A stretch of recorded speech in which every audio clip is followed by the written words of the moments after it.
කියන්නේ මීට කලින් අපි දන්නවා ටෙන්ඩර් නැතුව මේ සම එක්ක ටෙන්ඩර් වලින් මේ හොරපාරෙන් අර ගේම් ගහලා හොරකම් කළා.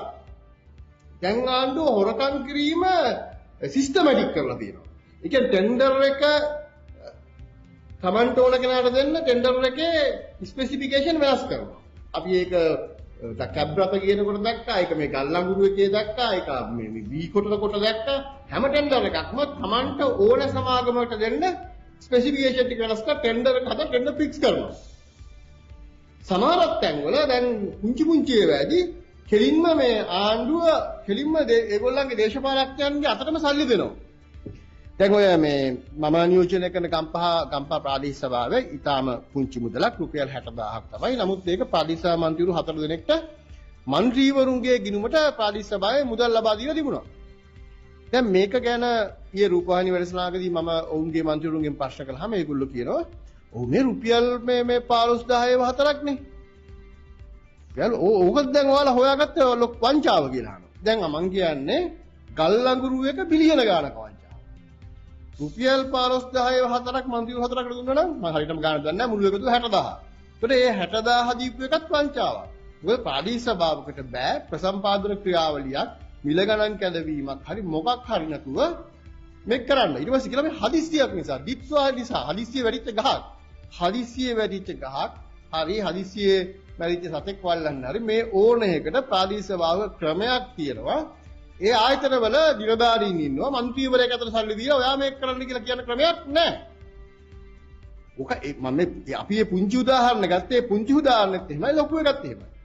දැන් මේක ආයතනගත වෙලා කියලා හොඳටම තේරුණ එක තමයි දැන් කඩුවෙල නගර සභාවේ රංජන් ජයලාල් කියනවා ගල් රෝලක මිල ඇහුවා ලක්ෂ 8යි මම ගිහින් ඇහුවාම 6මාරයි අපේ සමන්තව ඇහුවාම 6කට එක තියලා තිබ්බා කියලා.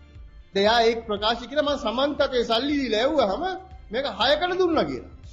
දැන් සමන්තතේ දීලා සල්ලි දීලා සමන්තට සල්ලි දෙන්න පුළුවන්ද මේ කඩුවෙල නගර සභාවේ සල්ලි? ඒකට ක්‍රමයක් තියෙනවා. ඒකට ටෙන්ඩර් එකක් යන්න ඕනේ. ඒකට ප්‍රසම්පාදන ක්‍රියාවලියක් යන්න ඕනේ. ඒකට කමිටුවක් පත් වෙන්න ඕනේ. නේ නිලධාරීන් ඉන්නවා. මේ මුදල් අනුමත වෙන්න ඕනේ. නේ. දැන් ඒක මේ සභාපතිට මේ සමන්තතේ සල්ලි යවලා ගන්න එහෙම පුළුවන්. රංජන් ලායදාල්ගේ ගෙදර මොනවා හරි මේ ගෙදරට ගල් රෝලක් ගන්නව නම් ගෙදරට වාහනයක් ගන්නව නම් නගර සභාවක එහෙම බෑ. ඒතර මේ හැම එකකින්ම පැහැදිලි සිස්ටම් චේන්ජ් අර මිනිස්සු ජීවිත පරිත්‍යාග කරගෙන මම කියන්නේ ඒ ගැටුමට සම්බන්ධ වෙච්ච මිනිසුන් මම දකින්නේ වික්ටිම්ලා කියලා. ඒ කියන්නේ ඒගොල්ලෝ මේ උන්නේ නිශ්චිත සිදුවීමකට දාලා අධිකරණමය වශයෙන් වර්ධිකාරයෝ තමයි. මොකද එතන ඝාතන ක්‍රියාවලිය සම්බන්ධ වෙන නිසා.